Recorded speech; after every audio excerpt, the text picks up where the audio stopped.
Praise the Lord. Ìjọba ti láǹfààní àti máa gbọ́ mi. Ẹgbẹ́ wo program fẹ́ kẹ́ máa share program káàkiri gbogbo àgbáláyé. Fẹ́ kẹ́ share.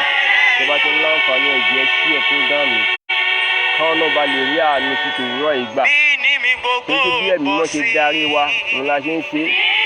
Fẹ́ kẹ́ share program mi káàkiri gbogbo àgbáláyé. Hallelujah. Hallelujah. Ẹ jẹ́ ká share program yẹn. Ẹ jẹ́ ká share. Olúwa ní kí ká lọ sínú síbi tó jẹ́ pé òun bá fẹ́ gangan nígbà tó dẹ̀ darí wa ká dédé. Olúwa ní kí ibi tó ń fẹ́ gangan nílé pé láti wá gba àdúrà fún gbogbo ènìyàn tó láǹfààní àti wo program yìí tó dẹ̀ share program yìí. Ẹ ó sì rà àánú gbà. Ẹ̀yẹ kan share program yẹn share. Kíbi tẹ́ bá wà ẹ share program yẹn. Share this program before we start.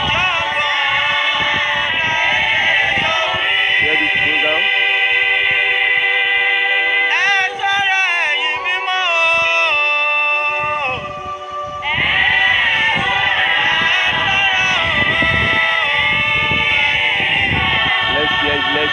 Let's share it. Ẹ jẹ́ á share program yẹn. Ẹ ó sì rà àánú gbà.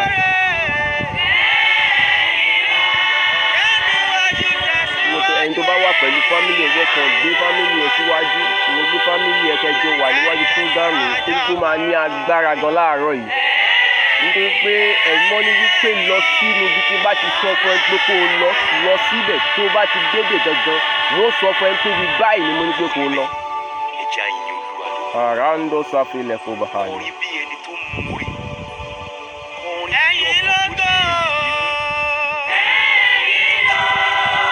Hallelujah. Praise the Lord. Praise the living Jesus. Gbogbo ẹ̀yin tẹ́ wà online tẹ́ láǹfààní àti wo program yẹn share program yẹn. Àjúbà lọ́wọ́ Ọlọ́run, àjúbà lọ́wọ́ ènìyàn, àjúbà lọ́wọ́ àwọn àgbààgbà tó ti kọ́kọ́ ṣílẹ̀kùn ọjọ́ tòní. Mojúbà lọ́wọ́ Ọlọ́run Elédùmarè. Mojúbà Ọlọ́run Bàbá, mojúbà Ọlọ́run Ọmọ, mojúbà Ọlọ́run Ẹ̀mí Mímọ́. Mojúbà mẹ́ta lọ́kan. Àdúpẹ́ láàárọ̀ yìí fún oore ọ̀fẹ́ àti àánú tẹ́ fi fún wa láti rọ́jọ́ tòní. Ògo ni forúkọ yín lókè ọ̀run. Olúwa, a fẹ́ bẹ̀rẹ̀ ìsìn lórúkọ Jésù. Ó yẹ bá wa sọ̀rọ̀. Mo fi gbogbo ọkàn tí ó wo program mi láàárọ̀ yìí lórúkọ Jésù. Bí mo ṣe wà létí odò yìí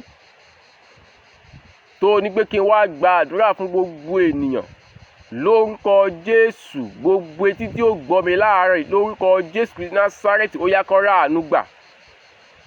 Tá a bá rẹ́ṣẹ̀ tí ò ní jẹ́ ká àánú yẹn kó tayọ jáde lórúkọ Jésù ẹ dáríjì wọ́n.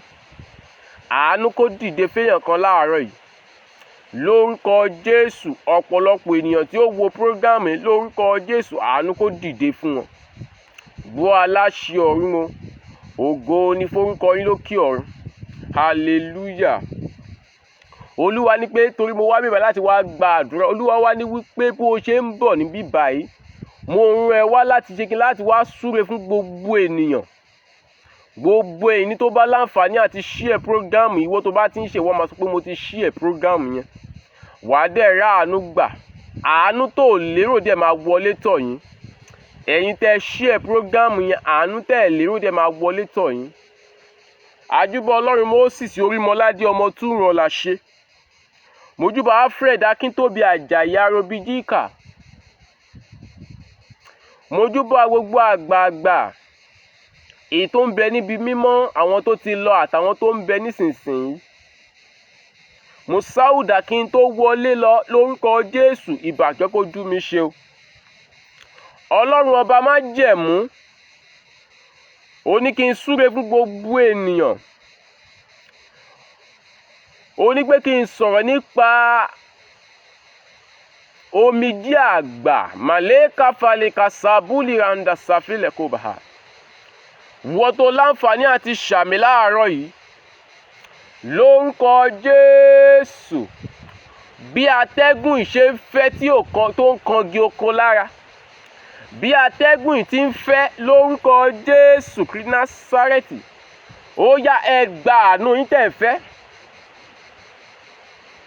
Ìwọ tó ń wá ọkọ yẹn, tó ń wá ìyàwó, lórúkọ Jésù ogun àmúbọ́ ó yá kó jáde. Lórúkọ Jésù ogun àmúbọ́ ó yá kó fayé yín sílẹ̀.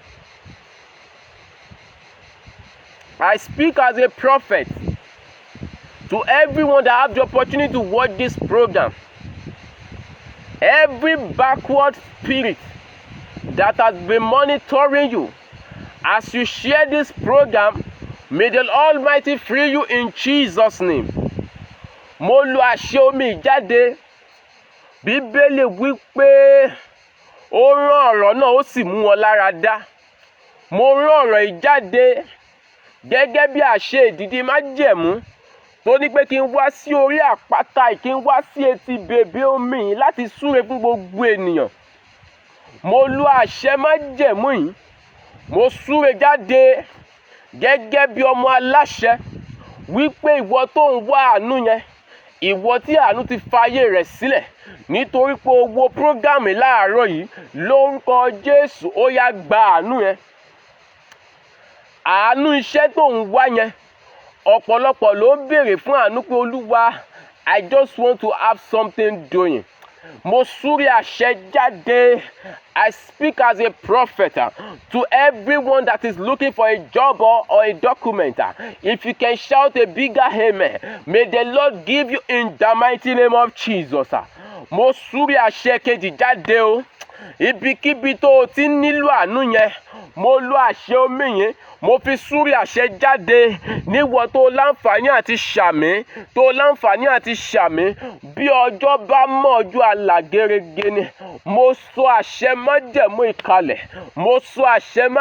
ìkalẹ̀, màmá tó rí fídíò share, bàbá tó rí fídíò share, my brother that have the opportunity to share this program.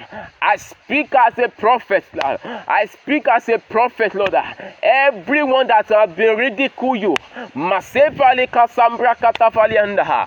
speak as a prophet. May the Almighty God give you a potential to overcome them in Jesus' name. Wàá sọ wípé àjàrò fa,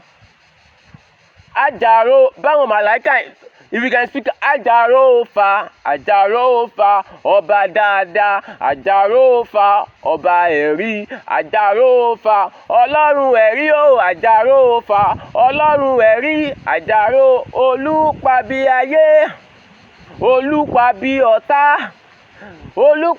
ọ̀tá o. Mo súre àṣẹ jáde. Atẹ́gùn tó ń fẹ́ yìí, the breeze that is blowing right now,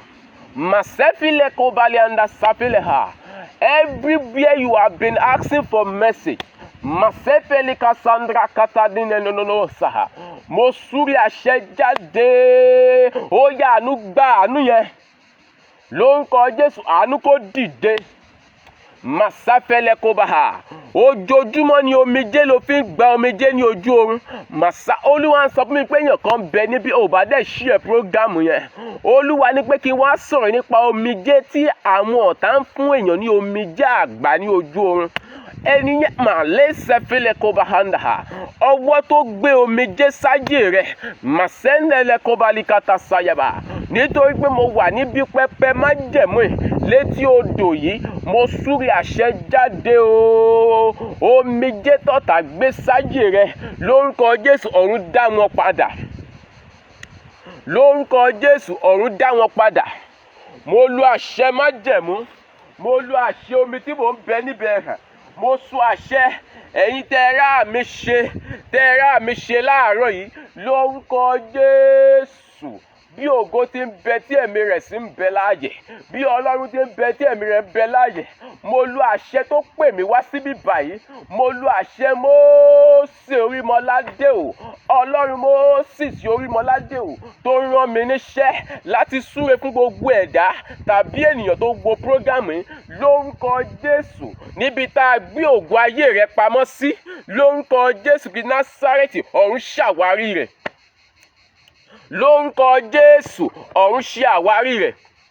Mo sọ àṣẹ jáde, ọ̀pọ̀lọpọ̀ ìdí igi la sí ògo ayé rẹ̀ mọ́. Ibi ìdí igi náà ni mo wà yìí. Mo sọ̀rọ̀ àṣẹ jáde, mo sọ̀rọ̀ àṣẹ jáde. Bíbélì wí pé Mósè sì na ọ̀pá sí àpáta náà, ó ní omi sì jáde. Mo sọ̀rọ̀ àṣẹ jáde, orí rẹ̀ tá a so mọ́ igi. Màlẹ́kà sàfilẹ̀ kò balẹ̀ kàtà sàndáhà. Nítorí pé o rá àmì ṣe láàárọ̀ yìí, nítorí pé o rá àmì ṣe lórúkọ Jésù, ó yá ọ̀run gbà á padà fún ẹ. Ẹ̀yin tẹ́ ẹ rá àmì ṣe láàárọ̀ yìí, ọ̀run yá gbà á padà fún wọn. Wàá gbọ́ àdúrà mi, bàbá gbọ́ àdúrà mi o. Bàbá ṣàánú fún mi o, bàbá gbọ́ àdúrà mi.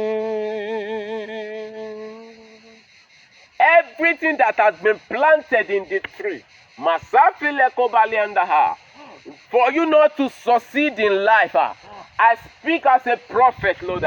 As you hear my voice, Lord, as you hear my voice, Lord, that thing must be come out in the mighty name of Jesus. That your glory that has been tied, Lord, in that cove, in that cove, in that cove, I speak as an authority. Holy Ghost, oh, you redeem back for them in the mighty name of Jesus. Ìwọ tó ṣàmì láàárọ̀ yìí lórúkọ Jésù, bí odò tí ń ṣàn tí kò sẹ́ni tó mọ ibi tó ti ń ṣàn wá, bí omi tí ń ṣàn tí kò sẹ́ni tó mọ ibi tó ti ń ṣàn wá, lórúkọ Jésù, àyànmọ́ oríire rẹ lórúkọ Jésù, ayé ò ní gbà mọ́ ẹ lọ́wọ́. Bọ̀dá yìí ò bá dẹ̀ ṣe àmì, àǹtí yìí ò bá dẹ̀ ṣe àmì, bọ̀dá yìí ò bá dẹ̀ ṣe àmì, àǹtí yìí ò bá dẹ̀ ṣe àmì. Mo súre jáde gẹ́gẹ́ bí ọmọ aláṣẹ lórúkọ Jésù. Àdàbí tó o bá share program yìí, ṣùgbọ́n tó o bá share program yìí, mo sọ àṣẹ jáde o. Bí Olúwa ti ní pé kí n wá síbí báyìí, ní pé kí n wá gbàdúrà fún gbogbo ènìyàn, mo súre àṣẹ jáde. Àwọn tí ó ràn ẹ́ lọ́wọ́ ó yá kó dìde fún yín. Àwọn tó máa ràn yín lọ́wọ́ lórúkọ Jésù ó yẹ ẹ gbà wọ́n. Àwọn tí ó ràn yín lọ́wọ́ ó yá kó wá yín rí lórúkọ Jésù. Ọ̀pọ̀lọpọ̀ ló dẹ̀ ti sọ wípé ìgbà mélòó ló kù tọ́dún yóò fi parí, màá rí right ẹ̀ next year. Mo súre àṣẹ jáde. Olúwa ní pé kí n sọ fún yín wípé there is still hope. God said there is still hope this year. I speak as a prophet to your life, Lord. Everything that has been in your life that has been saying that there's no hope again, I speak as the hope to your life, Lord. That the hope of God, He said, I'm the hope of glory. I speak as a prophet in them this morning, Lord. That as you come out this morning, Lord, may the Lord give you an abundant blessing in Jesus' name. Sọ pé àjà bàbá ọmọ ẹ̀mí mímọ́ ẹ sọ̀kalẹ̀ wá. Bàbá tó rí àǹfààní àti ṣàmì lórúkọ Jésù. Àwọn tí ó ṣàánú fún yín lórúkọ Jésù kan wá yín rí. Ìdí igi ni mo wà. Mo súre àṣẹ jáde. Ọwọ́ tó gbé ògo rẹ sídìí igi, ọwọ́ náà ó yá kó gbẹ sọnù. Ògo ayé rẹ ó yá kó wá ẹ rí. Lórúkọ Jésù, ògo ayé yín kó wá yín rí. Mo lu àṣẹ jáde o. Bí mo ṣe wà nínú aginjù yìí, mo súre àṣẹ jáde sí màmá tó ráǹfààní àti ṣàmì. Ọwọ́ tó gbé ẹ sínú aginjù lórúkọ Jésù wípé kó má ṣe rere lórúkọ Jésù. Ó yá ọwọ́ Olúwa ń gbani, ó sì ń gbani là. Mo súre àṣẹ jáde, ọwọ́ Olúwa gbà yín là lórúkọ Jésù. Ọwọ́ Olúwa gbà yín là. Mo lu àṣẹ omi yín, mo fi súre jáde lórúkọ Jésù. Ó yẹ dìde o. lébi àkàsógó ó yá dìde, ó yẹ dìde bó aláṣẹ ọ̀run. Ògo ni forúkọ yín lókè ọ̀run, ògo ni forúkọ yín lókè ọ̀run. Ẹ̀yin tẹ́ bá fẹ́ pè mí, ẹ láǹfààní àti pè mí bó aláṣẹ ọ̀run. Jésù Olúwa wa, àmín, àmín, àmín lórúkọ Jésù. Hallelujah, hallelujah, hallelujah. Hosanna, Hosanna, ìyè, ìyè, ògo fún Kristi Jésù.